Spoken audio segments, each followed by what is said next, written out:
Então, a gente vai começar a pensar sobre os comportamentos interferentes que acontecem no transtorno do espectro do autismo. E é aqui que o nosso papo começa a ficar sério, tá, gente?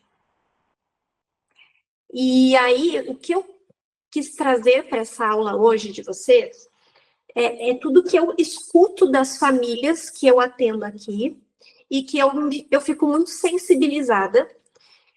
E eu sei que não é só das famílias que estão aqui comigo. Milhares de outras famílias também passam por isso, né? Eu tenho pessoas que me procuram no Instagram de outros estados. Eu tenho algumas famílias que eu atendo que não moram no Brasil e que também têm essas questões relacionadas aos comportamentos das crianças, ok? Então, o comportamento interferente são comportamentos que eles não são aceitáveis socialmente. E aí vocês podem ver por aí comportamento desafiador, comportamento interferente, algumas pessoas falam de comportamento problema, mas eu não gosto de comportamento problema, eu gosto do comportamento interferente ou desafiador. Porque realmente são comportamentos que são desafio para a gente lidar e auxiliar a criança a lidar com aquilo também.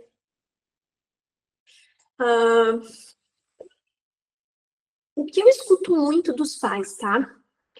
Que quando eles saem em público com a criança, sabendo que a criança vai engajar em algum tipo de comportamento, eles se sentem muito angustiados, muito frustrados.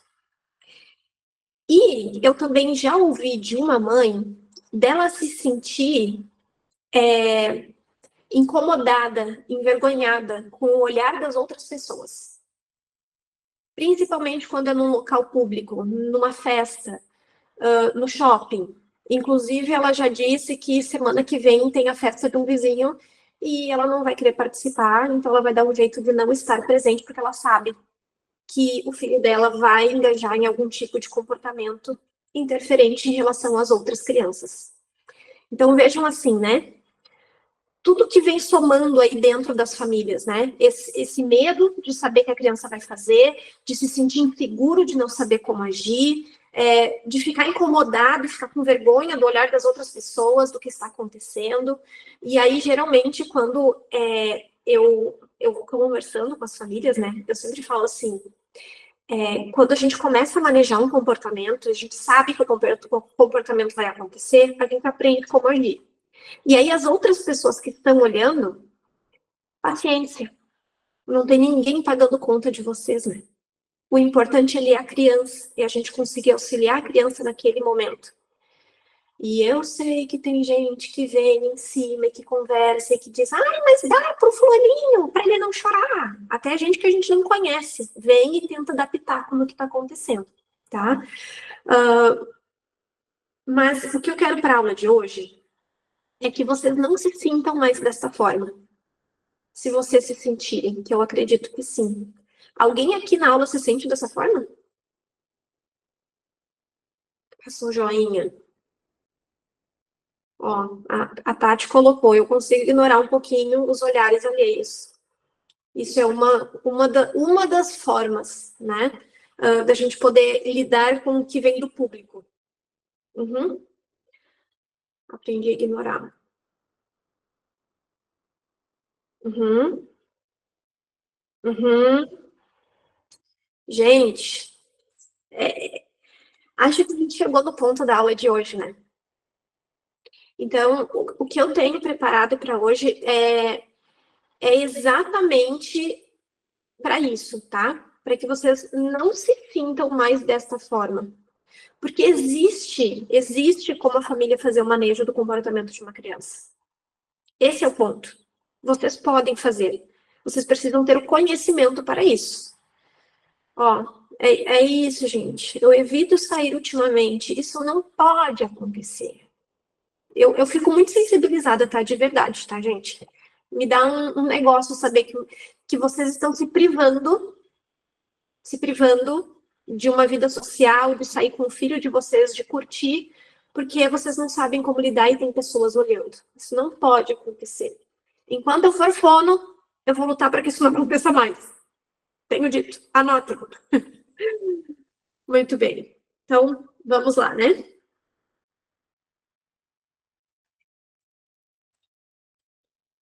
Ó, o que a gente estava conversando agora, né, gente? É isso, né? Vocês se sentirem frustrados, muitas famílias cansadas, tem a questão do isolamento, tem a redução da vida social de vocês. A gente já falou sobre isso agora, e eu já tinha isso no próximo slide, né? Para ver como realmente isso é um ponto importante para a gente conversar juntos, tá, gente? Para a gente debater aqui na aula. Esse é o momento. Vamos conversar e debater mais sobre isso, porque eu preciso escutar vocês. Ok? Mas.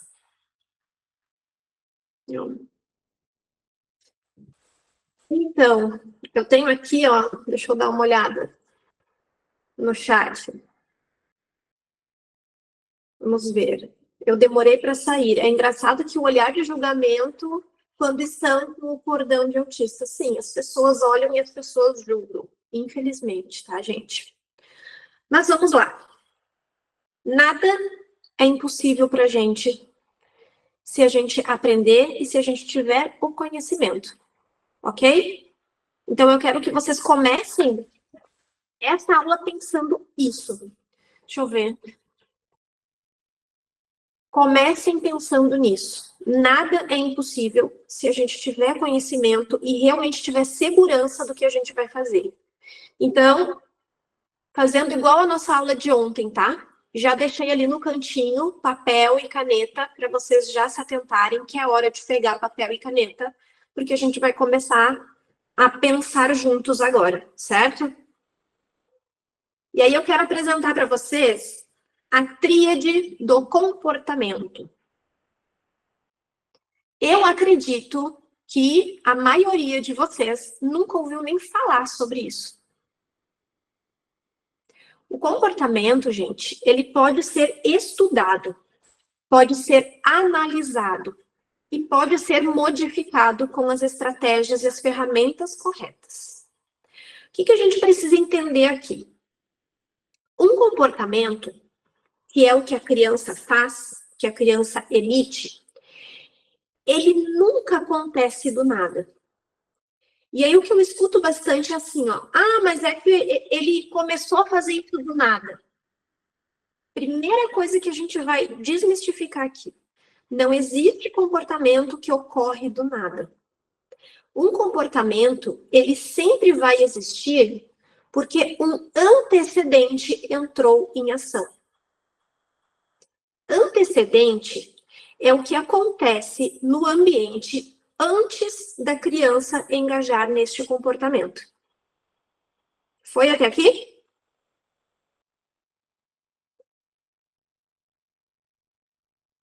Ok. Então, o que a gente vai pensar? Para um comportamento ocorrer, eu preciso ter algo que faça com que a criança se comporte daquela determinada forma. Quando a criança engaja no comportamento, o que acontece logo após ela emitir este comportamento interferente? Qual é a consequência do comportamento da minha criança? O que vocês sempre vão pensar quando a criança de vocês estiver engajada num comportamento? Anota aí, por favor. O que a minha criança está ganhando com isso? A criança sempre vai ganhar alguma coisa com um comportamento interferente, tá, gente? Sempre. Seja acessar algo que ela quer, seja evitar algo que ela não quer. E a gente vai ver um pouco mais sobre isso daqui a pouco. Porque os comportamentos têm funções. Ok?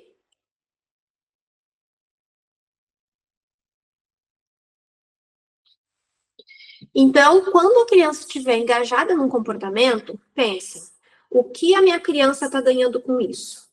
E logo após vocês vão pensar, o que aconteceu antes disso? Tudo bem? Vocês já conheciam a tríade do comportamento? Sim, sim, tá, eu não, sim. Coloquem no chat para mim, por favor. Sim. Tá, e me contem uma coisa, vocês que já conhecem a tríade do comportamento. Sim, Emerson, é isso mesmo, tá? É o ABC da análise aplicada do comportamento. Só que eu só traduzi para o português, tá? Agora me contem, vocês que conhecem a tríade do comportamento. Vocês não conseguem aplicar ela para crianças?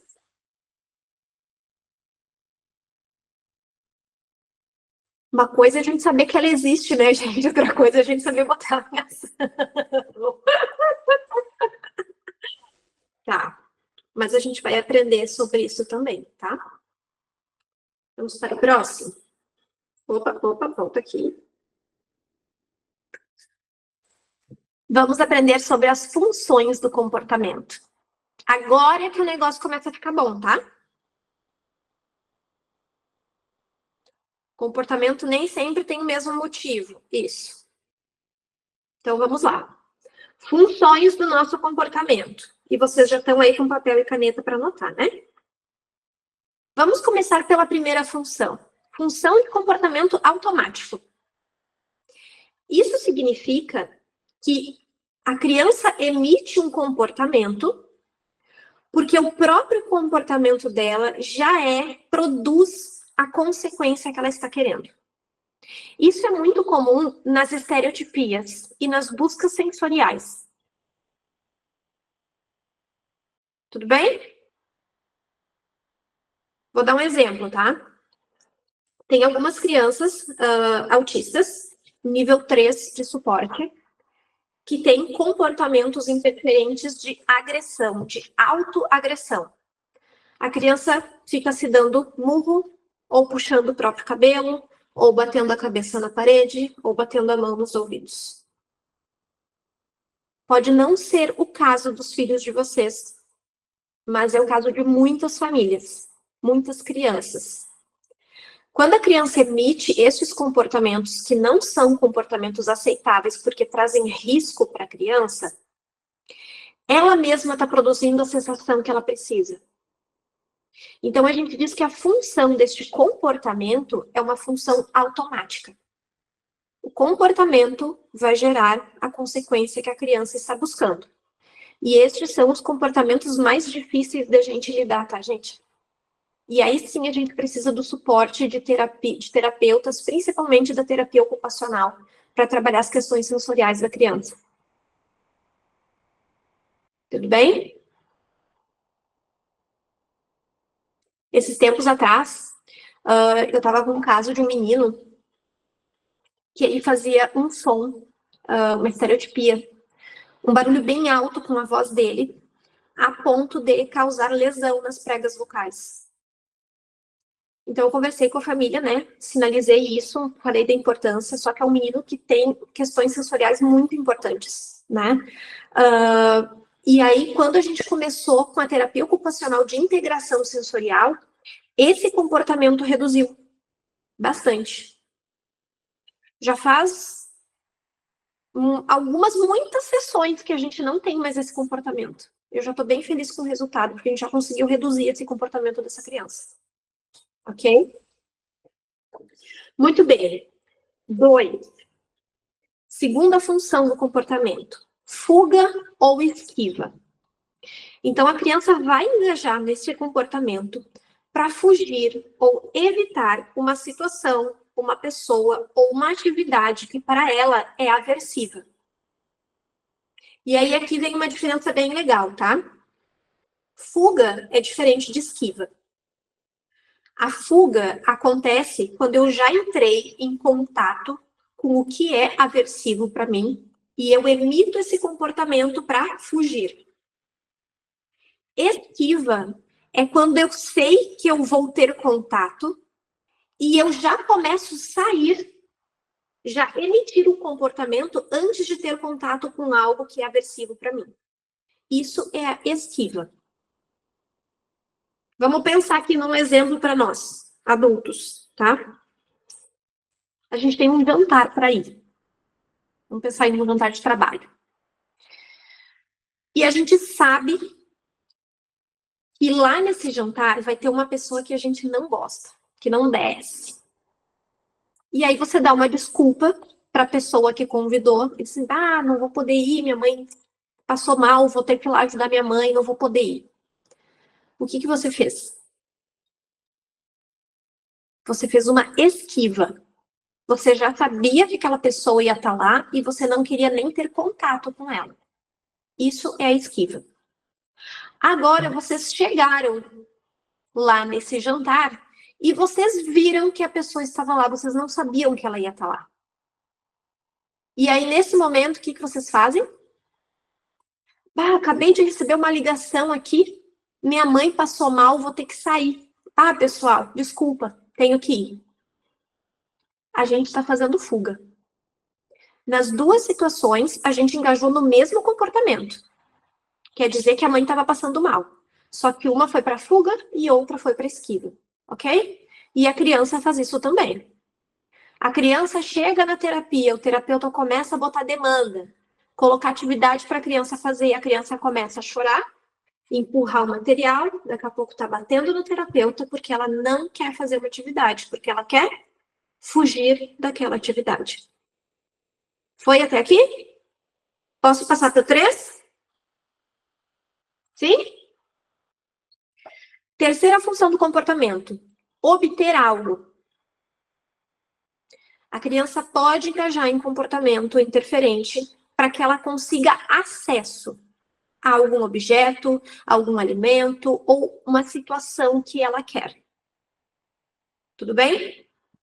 Eu vejo muito isso acontecer aqui comigo por causa dos eletrônicos. Voltamos no assunto dos celulares e exposição de tela. As crianças adoram tela, adoram telefone. E eu tenho muitas crianças que engajam em comportamento de chorar, se jogar no chão, de bater, porque quer o celular da mãe, porque quer o meu celular, porque quer alguma coisa dentro da terapia. Então, a gente também tem esta função de comportamento. Quando a criança quer ter acesso a algo e ela não se faz entender, ela não consegue comunicar ou ela não é atendida. Ok? Quarto passo, quarta função do comportamento é a atenção.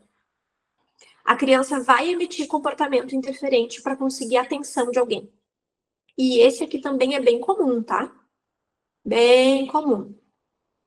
Eu atendo um menino que ele emite alguns comportamentos interferentes e no momento em que ele começa a emitir o comportamento, ele olha para o pai e para a mãe.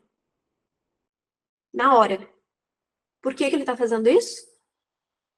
Porque ele quer ver se aquele comportamento vai causar alguma reação no pai e da mãe e eles vão chamar atenção de alguma forma. Então, a gente já sabe que este comportamento é mantido pela atenção, porque ele sabe que a consequência vai ser ganhar atenção. Foi? O que a gente está vendo aqui são relações, né, do comportamento com o ambiente. Algo aconteceu que me fez engajar no comportamento e eu engajo para ganhar alguma coisa, para fugir de alguma coisa. Foi? Então, a gente está entendendo que os comportamentos são aprendidos. Fecha esse raciocínio para você? Muito bem. Agora eu quero que vocês respondam para mim. Fora o comportamento de função automática, quem foi que ensinou o restante dos comportamentos para as crianças?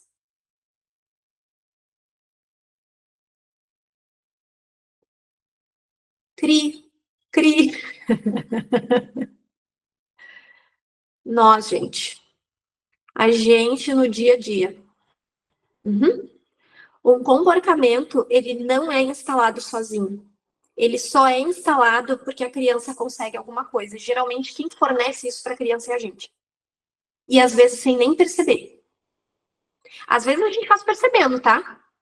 Ah, cheguei do trabalho cansada, e meu filho quer o meu telefone para ficar na tela, e aí a criança começa a chorar, e tu diz, ai, toma, pega aqui esse telefone e me deixa quieto. Aí olha que legal, né? A criança emite o comportamento para ganhar o celular, para obter algo, e a gente reforça o comportamento da criança para fugir, para fuga, né? Do choro da criança.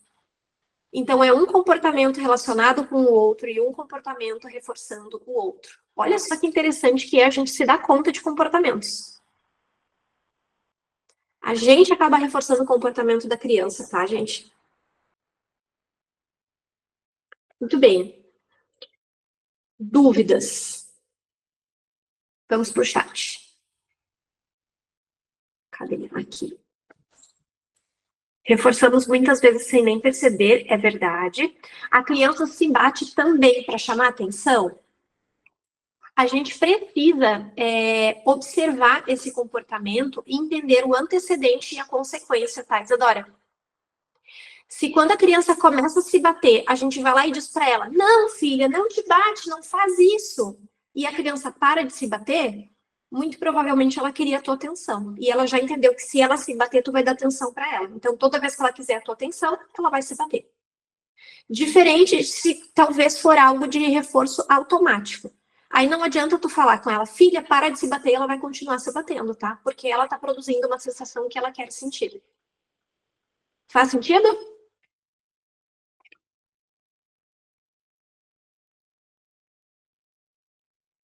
Vocês vão me responder se faz sentido ou não. Vou passar para o próximo, tá? Agora é o momento da gente fazer o segundo boom desse workshop. Vocês já tiveram um ontem, hoje vocês vão ter o segundo. É agora que a gente vai conseguir conectar a aula de ontem com a aula de hoje. A questão toda é como é que a gente vai lidar com o comportamento. A gente tem algumas possibilidades da gente lidar com o comportamento de uma criança, reduzir um comportamento que não é legal, que é interferente e que é um desafio para vocês, quanto família, lidarem. Primeira delas, então, gente, a gente vai identificar a função do comportamento. E aí eu já falei para vocês as 4 funções, né? E a partir de hoje, vocês vão começar a observar a criança de vocês. O que meu filho quer com este comportamento?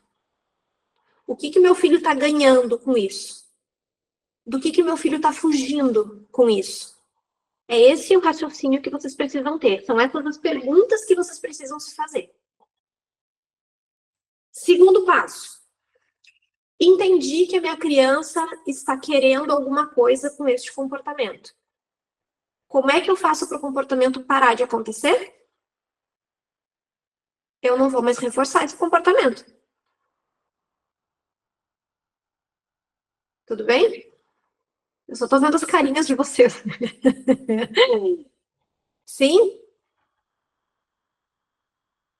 Então vamos pensar lá na criança que chora quando quer ter acesso ao celular. Pode ser?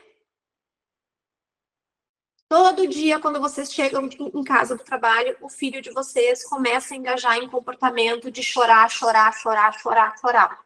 Porque ele quer ter acesso ao celular.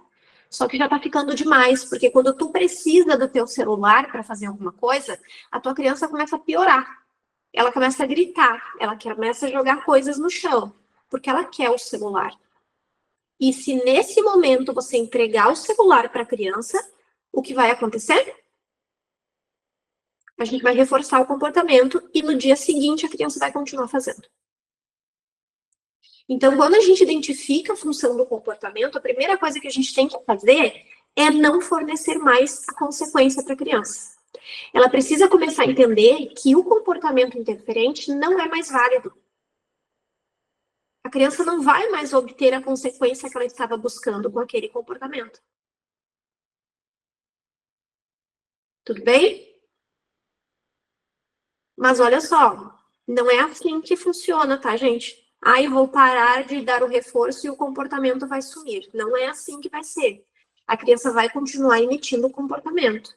E muitas vezes a criança piora o comportamento, porque ela quer que em algum momento você ceda. E aí a gente precisa ter ferramenta para conseguir organizar aquela criança. Se a criança de vocês engaja em comportamentos de autoagressão, ou de agressão em terceiros, ou de destruição de objetos, a gente precisa encaminhar essa criança para um local onde ela não vai se machucar e ela não vai ter acesso a coisas que ela pode quebrar ou machucar outras pessoas. Porque o comportamento vai piorar, tá, gente? Já anotem isso. E a gente precisa estar preparado para isso, porque senão vocês vão começar a botar isso em prática, e aí a criança que antes só chorava para ter acesso ao celular começa a jogar coisa em vocês. E aí vocês falam, ai meu Deus do céu, tá piorando, toma aqui o celular, porque eu não sei como fazer isso. Então agora vocês já estão sabendo que provavelmente o comportamento da criança vai piorar até ela conseguir. E aí vocês não podem ceder. Ok? Muito saúde mental, sim. O pessoal que tá botando aí no grupo que tem que ter saúde mental, tem que ter saúde mental, gente. Deus nos ajude e vocês vão se ajudar, né? Porque a gente vai entender. No momento em que vocês têm o discernimento, lembra que eu falei para vocês ontem? A gente está aprendendo a ter raciocínio em cima do que acontece. Vocês vão estar pensando nesse momento. Vocês vão deixar de viver emocionalmente esse momento. Eu sei que nem sempre, porque a gente é pai e mãe, nem sempre a gente consegue separar essas coisas. Mas agora, tendo conhecimento, vocês vão começar a pensar de fora. Tá, ele tá fazendo isso porque ele quer meu celular, então eu não posso dar meu celular. Mas a Paula me disse que vai piorar, então eu já estou preparada, porque se piorar, eu consigo segurar minha criança aqui. Eu consigo levar para um local mais adequado. Ok? Terceira forma da gente lidar com esse comportamento. A gente vai se perguntar o seguinte: existe um comportamento mais funcional que eu posso ensinar para o meu filho nessa situação? Existe um comportamento que eu posso substituir o comportamento interferente?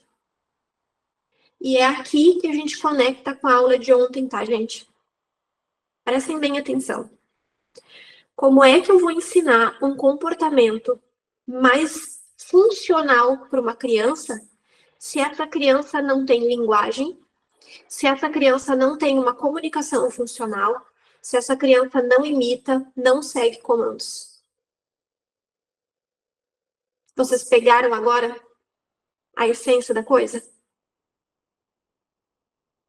Um está ligado com o outro, um está atrelado com o outro. Eu preciso que a minha criança tenha capacidade, que ela tenha competências de linguagem para entender, para a gente poder dar um modelo de um comportamento diferente. Tudo bem? Então, nesse momento, quando eu estou com minha criança, eu já identifiquei a função, eu já sei que eu não posso reforçar. Como é que eu vou fazer para minha criança falar, me mostrar, comunicar funcionalmente que ela quer alguma coisa ou que ela não quer alguma coisa? Aqui, como fono, a primeira coisa que eu ensino para a criança é o não. Porque aí, quando eu apresento uma atividade para uma criança que ela não quer, ao invés dela me bater, dela jogar o material longe, ela sinaliza para mim que ela não quer. E pode ser assim, pode ser assim, pode ser afastando, ou pode ser uma comunicação alternativa de eu não quero. E aí eu vou reforçar, eu vou dizer, ok, você não quer fazer essa atividade, a gente vai trocar. Porque aí eu já tenho outra atividade em mente para fazer com aquela criança. Então, vejam a importância da gente poder trabalhar todas essas funções que a gente viu na aula ontem, para a gente poder trazer para cá, numa das maiores dificuldades que vocês têm, que são os comportamentos interferentes. Então, é um trabalho conjunto que a gente vai fazendo. É uma escadinha de desenvolvimento que a família precisa fazer junto, ok? E aí, depois, então, o nosso quarto passo é ensinar essa criança uma forma funcional. Seja por gesto, seja por palavra, seja por um comportamento diferente. eu consigo ensinar para minha criança, porque essa criança já está fazendo contato visual, essa criança já consegue imitar, essa criança já consegue comunicar de outras formas para mim, porque a gente já trabalhou lá na fundação da casa dela. Ok? Muito bem. Me contem o que vocês estão pensando.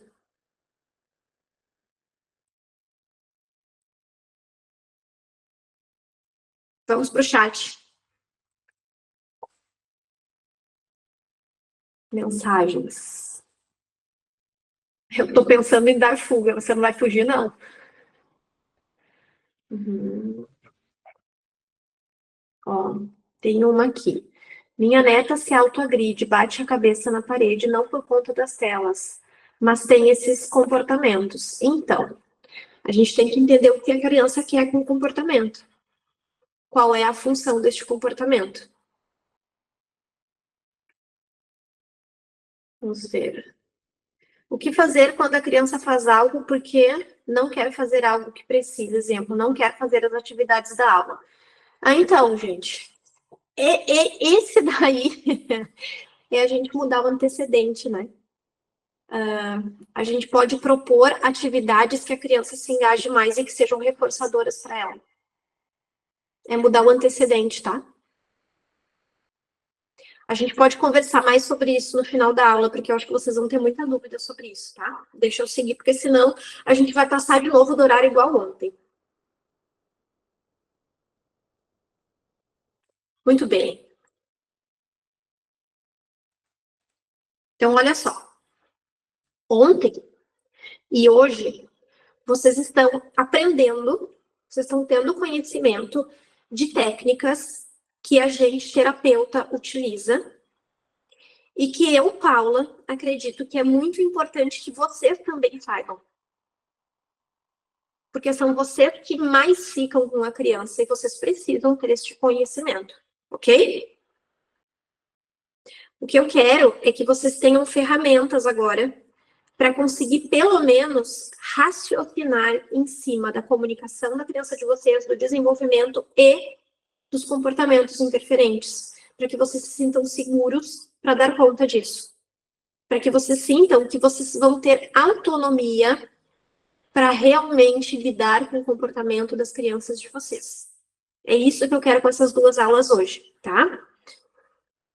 Aí eu vou fazer uma pergunta para vocês. Vocês acreditam que o segredo do sucesso do desenvolvimento da criança está somente na equipe? Equipe de terapeutas. E eu estou levando em consideração aqui que as crianças têm terapeutas, tá? Porque tem um monte de família que não conseguiu ter acesso às terapias ainda. E aí é mais importante ainda que vocês saibam sobre isso. Tudo isso que eu estou falando aqui para vocês hoje são coisas que a gente, terapeuta, usa. E eu preciso passar para vocês. Porque muitas vezes as famílias entram, as famílias não, as crianças entram nas terapias e a família fica do lado de fora.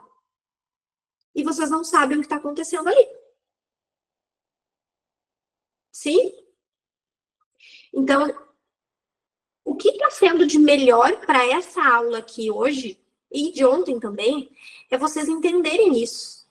Que existem estratégias e existem ferramentas que a família pode aplicar e que vai melhorar o desenvolvimento da criança e que vai melhorar a independência e a autonomia da criança e, consequentemente, a de vocês quanto família, né? Pensando em qualidade de vida para vocês.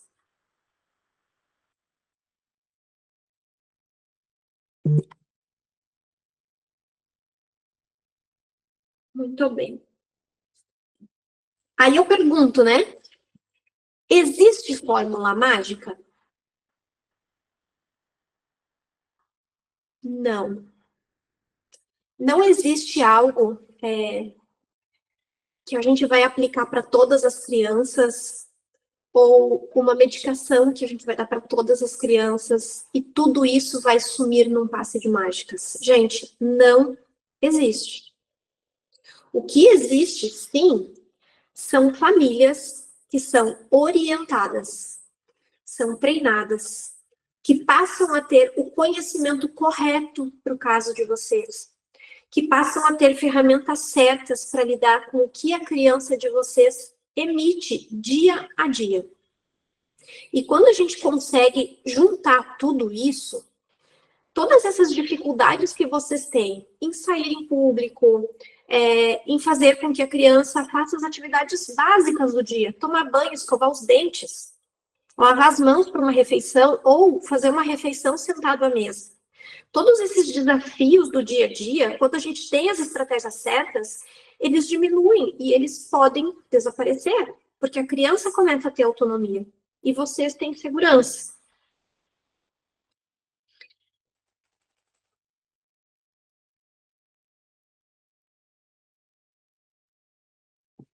E aí aqui vem um ponto bem importante que eu quero conversar com vocês, porque são coisas que acontecem muito aqui comigo, tá? Eu vejo muitas famílias buscando horas e horas intermináveis de terapia para as crianças. Então, as crianças têm muitos terapeutas, as crianças têm horas intermináveis dentro de clínicas. E aí a minha questão é, as famílias não sabem o que acontece dentro dos consultórios. Eu sou uma terapeuta que convida e pede para os pais participarem das terapias. Eu sou uma terapeuta que orienta, que treina e que dá ferramenta. E o que eu mais vejo por aí são terapeutas que pedem para a família ficar do lado de fora, entram com a criança, fazem o que tem que fazer e devolvem a criança para as famílias e dizem que foi tudo bem hoje. Uhum. O que eu quero dizer para vocês é que qualidade, quantidade de terapia não é qualidade, tá? E aí, algo que eu tenho para mim, ok? Mas que eu quero que vocês tenham para vocês também. Se a criança produz comigo dentro do meu espaço clínico, eu fico muito feliz. Só que se a criança não produz em casa com a família também, do que está adiantando vocês pagarem e investirem em terapia para o filho de vocês? Se vocês não conseguem tomar um sorvete, se vocês não conseguem ir no mercado, se vocês não conseguem ir para uma loja. Vocês entendem isso? Isso me angustia muito, tá, gente? Eu tô aqui conversando com vocês, mas isso realmente me angustia. Vocês conseguem pensar nisso? Faz sentido isso para vocês que eu tô falando? Faz, né? Eu sei. Então, assim, eu quero muito, muito que vocês realmente tenham ferramentas certas para lidar com isso, ok? Eu quero muito que vocês se sintam seguros para lidar com as crianças de vocês, para que vocês tenham ferramentas. E eu sei, porque eu converso com as mães, eu tenho várias mães aqui que estão aqui na aula, que vocês dão o melhor de vocês 24 horas por dia. E que mesmo assim tem momentos em que vocês acham que vocês não estão fazendo o suficiente. Principalmente quando vocês saem de uma consulta com o neurologista. Geralmente, quando as famílias saem da consulta com o neuro, já me manda mensagem, me chama, porque sai de lá carregando um pacote de culpa. Eu devia estar fazendo mais. Eu preciso fazer mais. Me ajuda. O que eu posso fazer?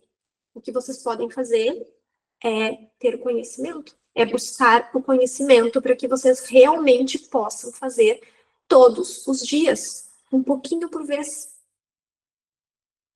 Então, olha só. Até agora, vocês não tinham o conhecimento que eu passei para vocês. Mas agora vocês têm. E a gente pode fazer diferente, tá, gente? E eu tô querendo inflamar vocês com isso, porque eu quero que vocês acreditem nisso mesmo, porque vocês podem. Vocês podem fazer diferente, ok? Vocês podem, vocês merecem, vocês devem fazer diferente, vocês devem ter conhecimento. Bom, tô falando aqui de terapias, né? Eu não estou dizendo para vocês que as terapias não são importantes, tá? Que fique claro, eu sou uma terapeuta. E eu não estou desmerecendo todo o trabalho que a gente faz aqui. O primeiro passo para a criança desenvolver é a terapia, né? Porque aí vocês vão ter um guia.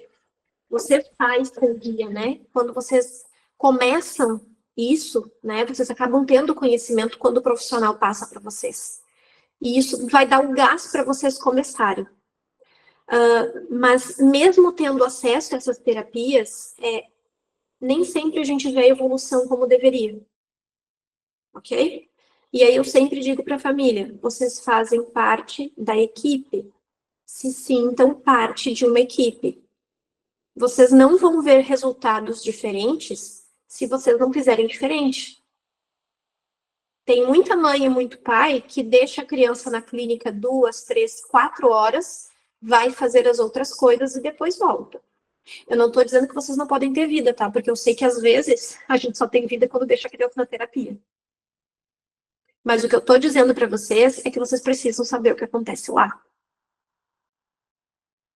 Porque a gente vai fazer diferente dessa forma.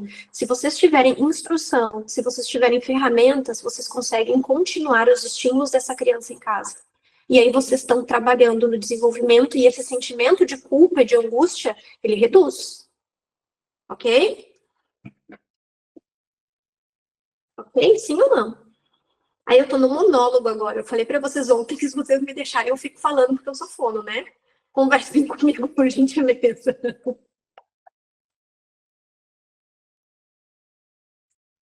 Muito bem.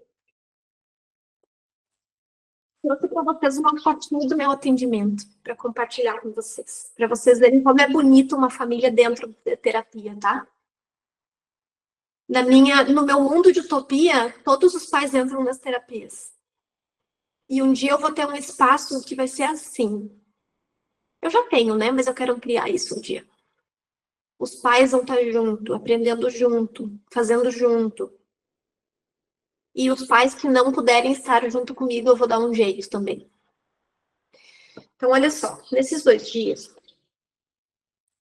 eu tentei, de alguma forma, deixar redondinho para vocês tudo que eu aprendi e que eu venho desenvolvendo nesses 8 anos como fonoaudióloga de crianças e de famílias atípicas. Tentando dar essas estratégias para vocês, essas ferramentas para que vocês possam fazer diferente, tá? A gente pode fazer muita coisa quando a gente realmente tem o conhecimento e acerta no que a gente está fazendo, quando a gente tem certeza daquilo que a gente está fazendo, ok? A gente passa a ter mais autonomia, a gente passa a compreender essa criança, a gente sabe como agir com essa criança. No momento em que vocês enxergam como fazer, vocês também aprendem, né? Vocês aprendem observando, ouvindo, imitando. Então, eu trouxe aqui uma frase muito bonita para vocês, tá? Que nada é capaz de gerar mais resultado do que o envolvimento de uma família que segue na direção certa, com a metodologia certa. Quando a gente olha para a nossa criança, quando vocês olham para o filho e para as filhas de vocês, e vocês entendem aquele serzinho. A Paula me contou no workshop que eu preciso observar minha criança. Eu preciso me dar conta do que acontece antes do comportamento dela. E o que está reforçando esse comportamento? Qual é a consequência? A Paula me explicou, a Paula compartilhou comigo que eu posso fazer diferente. Será que eu consigo ensinar algo diferente da minha criança para ela ter um comportamento mais funcional? É esse o raciocínio que eu quero que vocês tenham. É disso que eu falo quando eu digo direção certa e metodologia certa. É a gente realmente conseguir pensar e ter um raciocínio e não viver só na emoção daquele momento, que normalmente é o que acontece com a gente, né? A gente vai vivendo o momento e a emoção toma conta e a gente fica perdido sem saber o que fazer. É isso que eu tô pretendendo para vocês, tá? Então, a ideia, porque é mais uma fotinho de atendimento meu, tá? A ideia aqui é ter a família como o centro do processo de desenvolvimento das crianças. É ter a família como protagonista. Hoje, o que eu vejo muito são crianças com diagnóstico, terapeutas trabalhando, e normalmente o terapeuta é o protagonista, porque ele vem com todo o conhecimento para aplicar, e as famílias ficam ali. Pacientes. Eu gosto muito dessa palavra, tá, gente? E aí eu quero trazer outra visão para vocês. O que é ser paciente? O que vocês acham? Coloquem aí no chat para mim, por favor.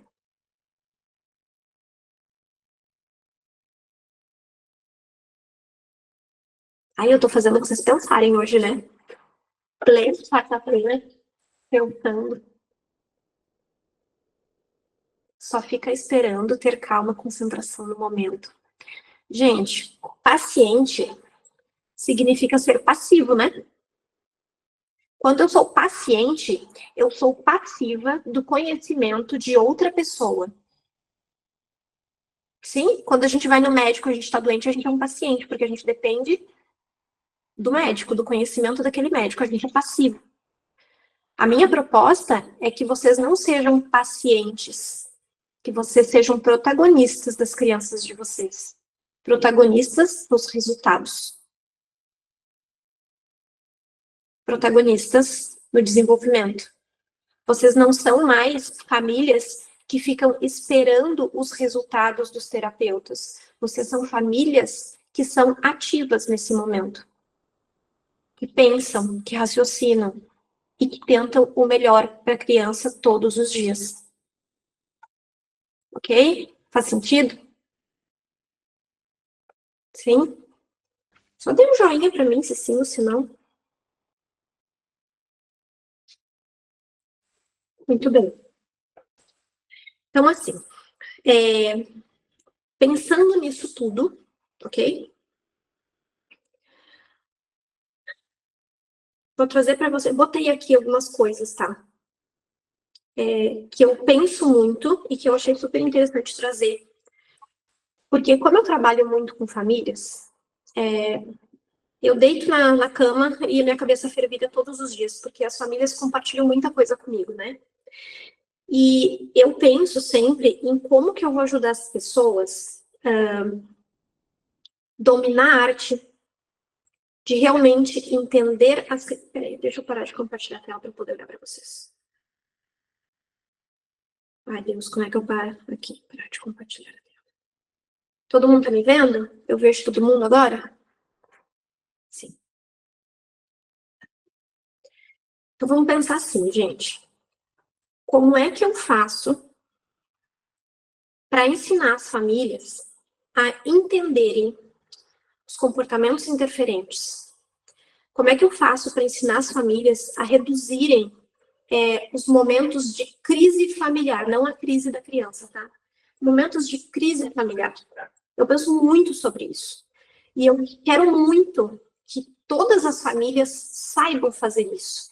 Que vocês consigam realmente entender a comunicação das crianças. Que vocês tenham ferramentas para desbloquear a comunicação dentro da casa de vocês. Porque eu sei que as comunicações são coisas complicadas, né? Quando a criança não consegue comunicar funcionalmente para a gente. As famílias, às vezes, não sabem o que está acontecendo, né? A criança não consegue falar sobre isso.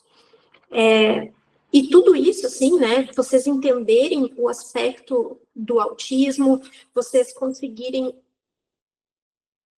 se transformar, de não ter mais medo dos comportamentos da criança, né? De não ter mais essa insegurança, de vocês realmente, dentro da casa de vocês, conseguirem criar um ambiente de refúgio tanto para a família quanto para a criança. Ok? A minha ideia é que vocês possam, então, assumir o controle, fazer parte da equipe, que vocês possam, junto com a criança, construir um caminho de independência e autonomia para a criança e para vocês, quanto família. Ok? E aí, então, pensando nisso tudo, né? E que um diagnóstico, ele não pode ser destino nem da criança e nem da família de vocês, no sentido de, eu já não saio mais de casa por causa disso. Eu tenho medo de ir para tal lugar por causa do comportamento. A gente vai sentenciando a gente mesmo sem perceber. E o diagnóstico de autismo de uma criança, por maior nível de suporte que a criança tenha, ele não pode ser algo definitivo para a gente. A gente sempre tem que pensar em estratégias para conseguir melhorar a independência dessa criança. Porque eu sei que é para isso que vocês fazem tudo que vocês fazem. Investir tempo, investir dinheiro, investir dedicação de vocês. É para isso, é para ter independência. E para vocês conseguirem viver em harmonia. Ok? Então, pensando nisso tudo, tá, gente? Eu venho trabalhando nesse projeto há meses, ok? Meses. E esse workshop nasceu desse projeto, certo? Eu vou voltar a compartilhar minha tela com vocês.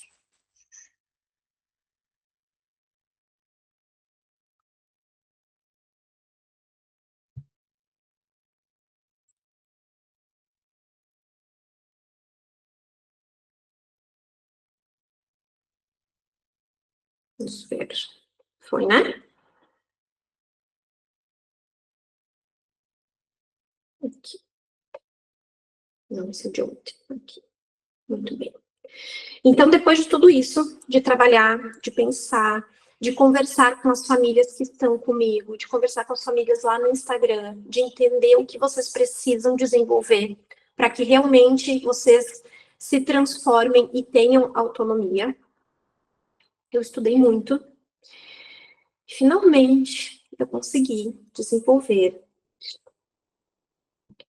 a família atípica com autonomia.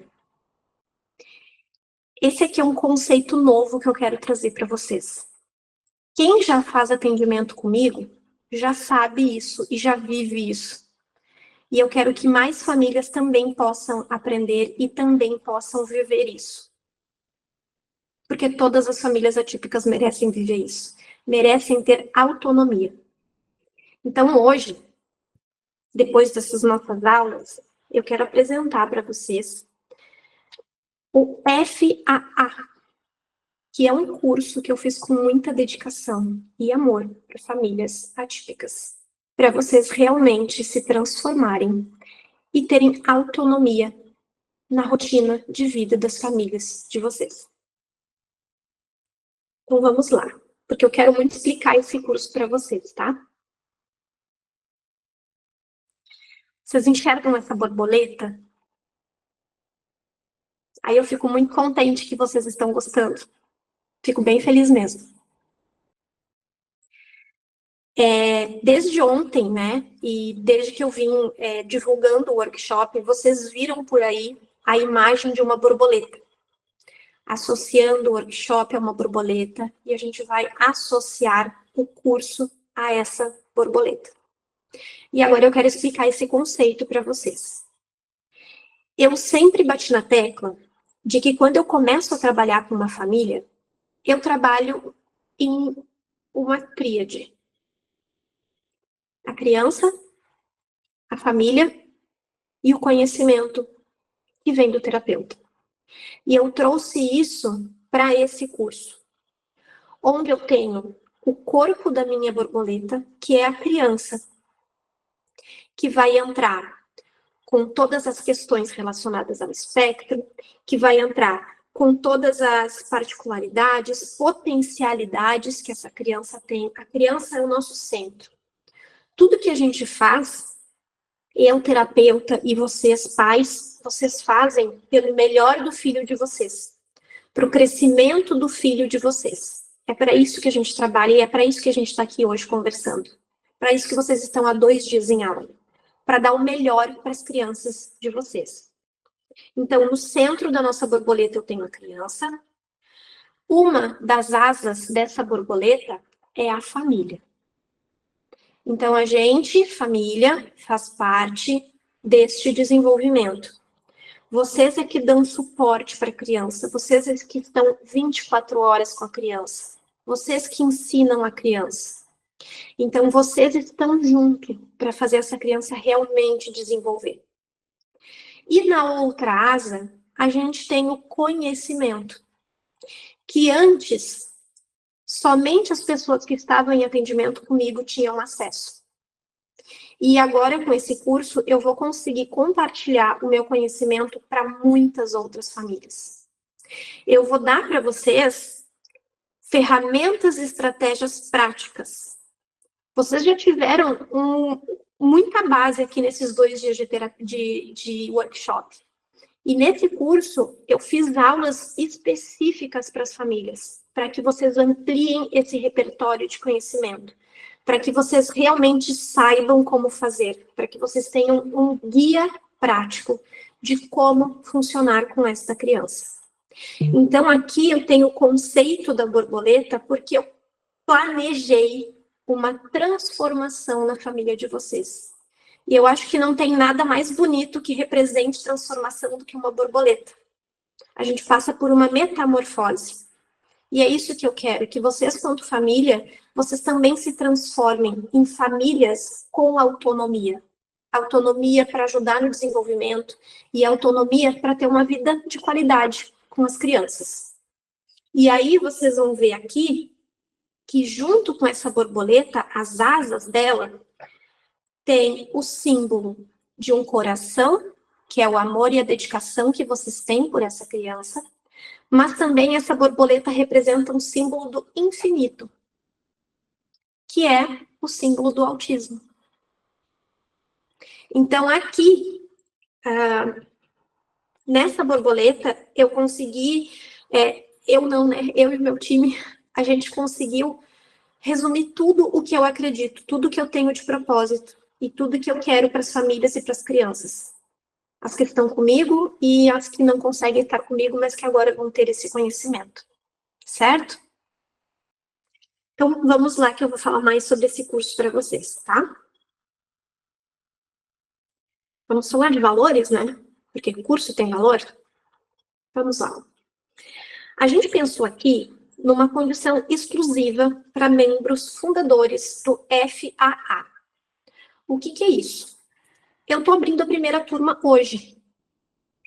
E para essas pessoas que começarem nessa primeira turma hoje, a gente tem essa condição. O curso vai ter o valor de R$ 697, mas somente para as pessoas que estiverem na primeira turma, ele vai estar por apenas R$ 397. E aí eu vou reforçar, é só para a primeira turma, tá, gente? Isso não vai mais se repetir. Somente quem está nesse workshop e entrar na primeira turma vai ter acesso a este valor de início desse projeto bonito que eu quero fazer com vocês. Além disso, a gente vai ter 12 meses de acesso ilimitado à plataforma. Então, esse curso é um curso gravado, com módulos teóricos, módulos práticos, e vocês vão poder assistir e reassistir quantas vezes vocês quiserem no período de 12 meses. E como eu sei que muitas famílias já foram para vários lugares aí na internet, já compraram curso, já compraram um seminário e se deram mal, não gostaram e acharam que jogaram dinheiro fora, a gente vai ter uma garantia incondicional, tá, gente? 7 dias.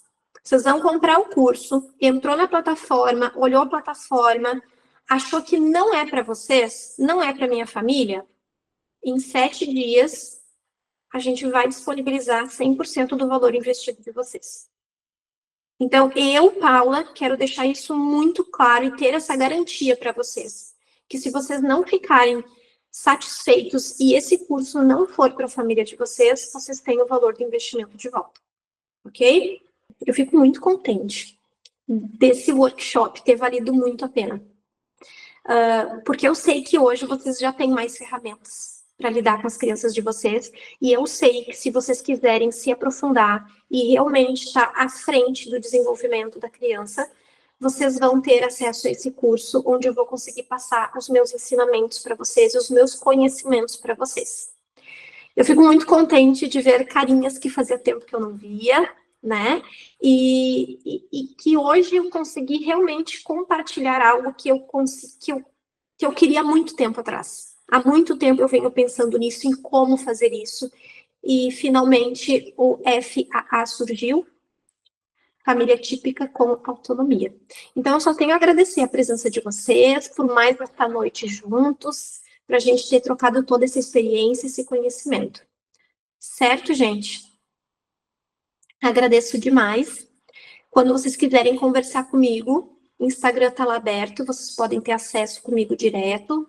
No curso, quem tiver nos nossos membros fundadores também vai ter acesso direto comigo. Agradeço imensamente por ter vocês aqui comigo hoje, por terem ficado nessas aulas, e uma boa noite para todas as famílias. E eu vejo vocês no curso. Um beijo e boa noite.